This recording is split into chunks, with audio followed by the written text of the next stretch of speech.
Hi there, I would like to show you how to make a hand quilted sewing pouch that will look something like this, or maybe like this. And we're going to use some materials that I've already prepared. So first of all, explain the materials we're going to use. We're going to use 3 layers of material which measure at 30 centimeters by 12 centimeters. We've got the outer material, a lining material, and then I'm using an old blanket in the center for my wadding, my padding, to quilt through. I love upcycling, so I love to use give things a new life. So this used to be an old sarong which we're using, and so I've placed the lining, the wadding, and the outside cover material like so, and they're secure. And we're going to start by pinning both ends, and I'm going to use some cotton embroidery thread and also some fine red cotton thread, and I'm going to use this binding, this red binding, which I've got a big reel of that, to edge my pouches like I have with this one here. And I'm also going to use a button as a fastener, and you'll also be needing some scissors. You don't need to have stalk thread scissors, but these what I use, and I love them. So to begin with, I'm going to show you how to thread a needle. Now, according to my kit, you should have 2 needles. We've got a very fine needle, and then a slightly thicker quilting needle with a big, oops, there you go, I don't know if you can see that, a bigger eye. And I'm going to start by using the quilting thread. Now, when I'm measuring this thread, I usually use my arm as a guide, and I'll cut that. Reason I use my arm is I just don't want to have thread that's too long or too short. I want to get a few rows out of this thread. Now, threading the needle, some people might want to use a needle threader. I don't use that. I just sort of squash the end so it'll go through the eye easily, and at the end I'm going to do a knot. And the way I use a knot, I have a little sneaky way of doing that. I roll it around my finger like so, roll it off my finger, and then I have a nice little knot. Okay.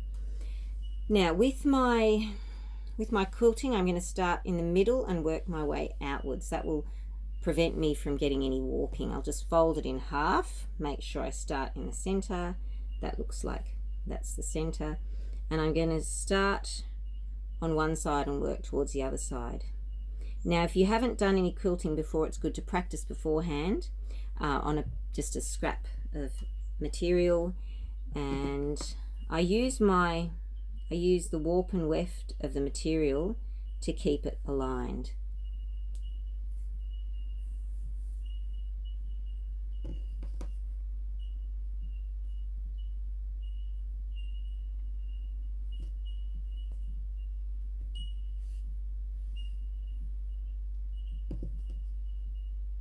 Just do one row, explain a couple of things, and then I'll jump to the next section.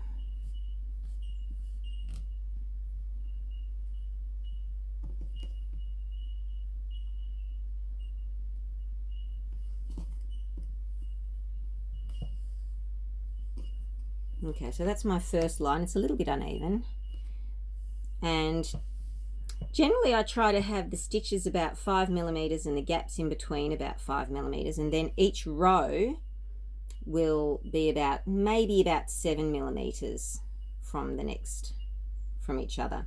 When I get to the end, I've still got a lot of my thread left, so I'm just going to do a stitch down the bottom and go on to my next row, which as I say, is about 7 millimeters. Now the stitch that I have at the bottom needs to be right next to the edge because I don't want that to be showing. I want that to be covered by my binding.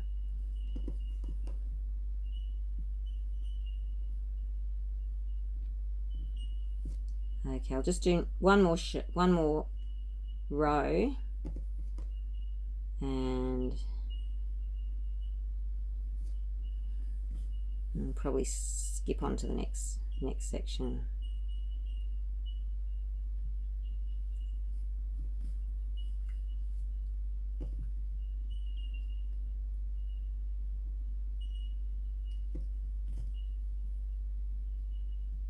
Okay, so I've still got more thread, and I'll probably get another row out of that, and then I'll just get another piece of thread, and I'm just going to work my way from the center outwards and that side outwards until I've completed stitching the whole of these 3 layers of material.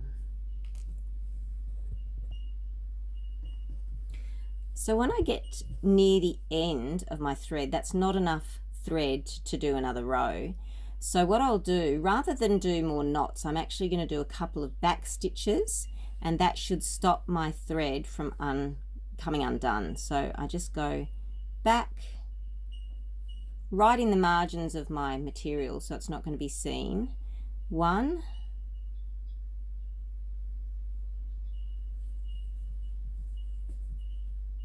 2, and then I can clip that off and it won't come undone. There you go. And then I'll just do some more quilting, work my way from the center outwards.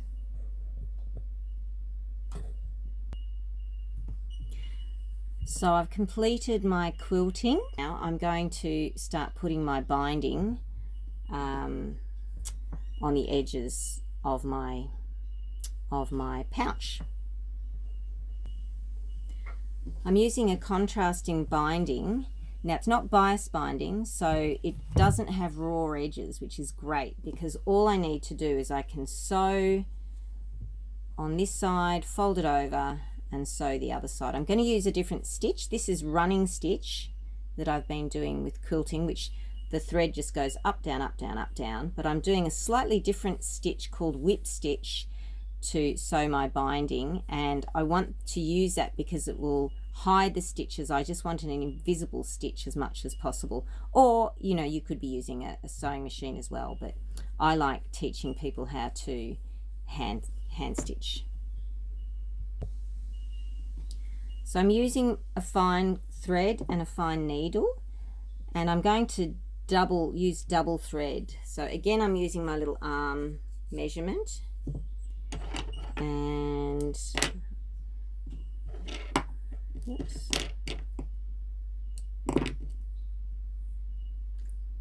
I'm just going to thread that, double it, knot it, and then I'll show you how to do the whip stitch. So my same little technique of getting a knot, thread and squeeze, and I am going to pin that just so it doesn't fall apart. Now do make sure if there's any warping that's happening, that you want to make sure that the edges are nice and neatened and even before you start stitching. So I'm going to start, and this bias is about just under 2 centimeters, so I can have 1 centimeter on one side, fold it over and have 1 centimeter on the other side. Now when I'm stitching, I'm just going to start on the right hand side. I'm going to start from underneath so I hide my knot, and then I'm going to go over the edge of my binding, my edging, and then I'm going to go underneath and then Oops, made a bit of a mess there. So over, under, over. Very small stitches, and I don't want them to be very visible. I'm using a very fine thread so you can't really see that. And I'll just do a couple more stitches. Make sure that you've got enough thread to do the whole edge. We're starting with the ends first. Yeah, so I'm just going to keep doing that, and then I'll show you when I've finished. So I've got to the end of that side, and then I'm simply going to flip it over and then start sewing on the other side. So I've just about got to the end of the binding, and I'm just going to show you again how to end that off. It's pretty simple. I'm just going to do a couple of back stitches again so that my thread won't come undone.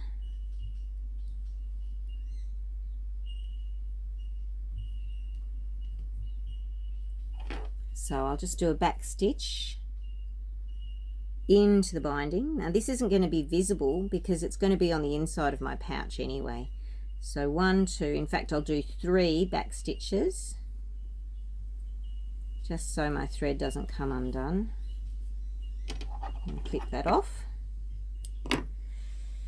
Okay, so now I've done the binding on the right. I'm just going to now do exactly the same at the other end of my pouch. So now I've done both ends, and what I need to do is fold it over, find the center. I've just pinned that there, and I'm going to fold my little flaps in so that I've got about a 3 centimeter gap in between, and I'm just going to pin that down.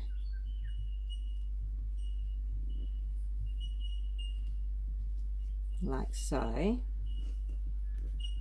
Like so, and I'm going to use my binding, my edge binding, to sew along here. Now this is a little bit fiddly. You'll have to fold the end like so and then fold it over like that, and that little bit there, stitching that together, is going to be a little bit fiddly, and then I'll just whip stitch all around the outside and then flip it over and sew on the inside. So I'll just show you how to do that. So I've double threaded my needle and I've folded my binding, so I've got about 1 centimeter folded over, and then I'm going to put that right to the edge of my pouch, and I'm going to start on the inside, concealing my knot again, and then I'm just going to sew from side to side. And this is a little bit tricky with doubled material with such a fine needle, but I'm just going to try and really pin, it's called, what do I call it, prick stitch from side to side to close the gap.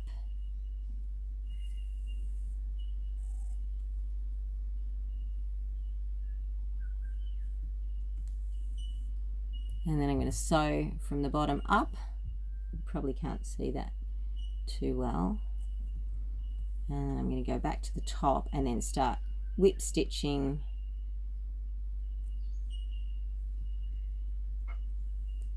on the outside of my pouch. Okay. So I've now completed whip stitching my sewing pouch on the outsides, on the insides, being very careful with my corners to neaten them off. And what I want to do now is to fasten it, and I'm going to use a button with a shank. There's my button, and it's going to be sitting roughly there, and I'm going to use some more of this thread to plait a thread like this little pouch. There's a plait, and that just secures around my button. Wrap it around a few times, and then that secures my pouch. So I'll show you how I do that. I don't need too much thread, but I am going to double up my embroidery thread. In fact, I will use this thread with my thick needle. This will just be a little bit stronger than the thin red cotton. I'm going to do my sneaky little knot at the end, and I'm going to try and conceal that behind the button. So just make sure that your button is placed in the center. So I've knotted my button, and I'm just going to do about 3 or 4 stitches through the button and the outside of the pouch. I don't want to sew through to the other side of it, obviously. And then I'm going to end off by turning and sewing through to the inside of the pouch, and just doing a couple of back stitches to end off my thread. And that's what I'm going to do now.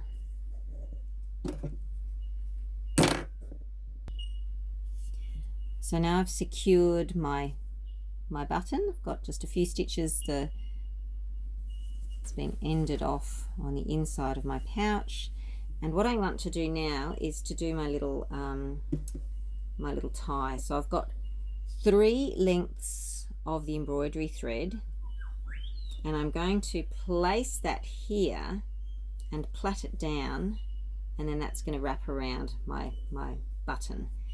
So I'm going to need my nice thick needle, and I'm going to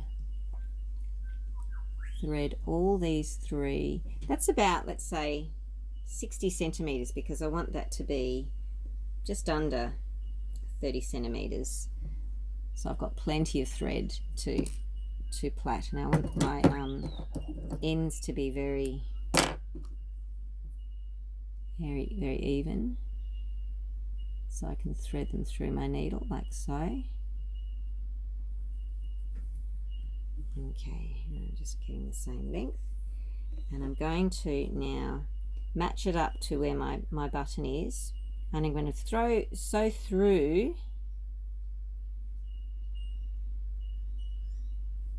my material like so.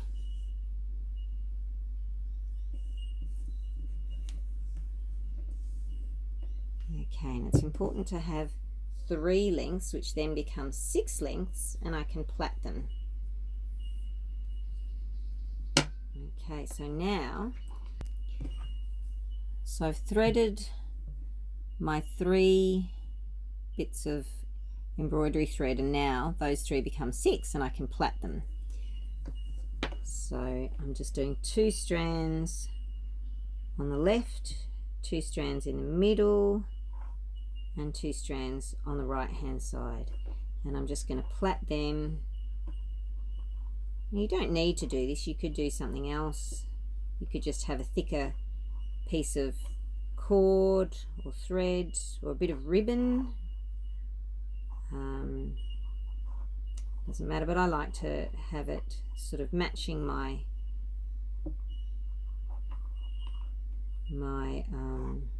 stitching. And I'll just show you. So that's just a very fine plait, and I'll just show you when that's completed.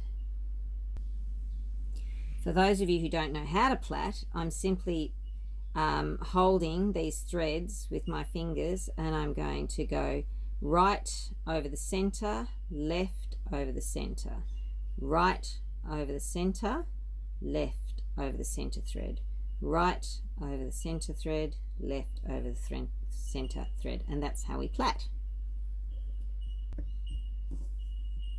So I've now plaited for about 20 centimeters, and then what I'm going to do now is I'm just going to do a big knot at the end, neaten my ends, and that will be me completed. So I've just done a big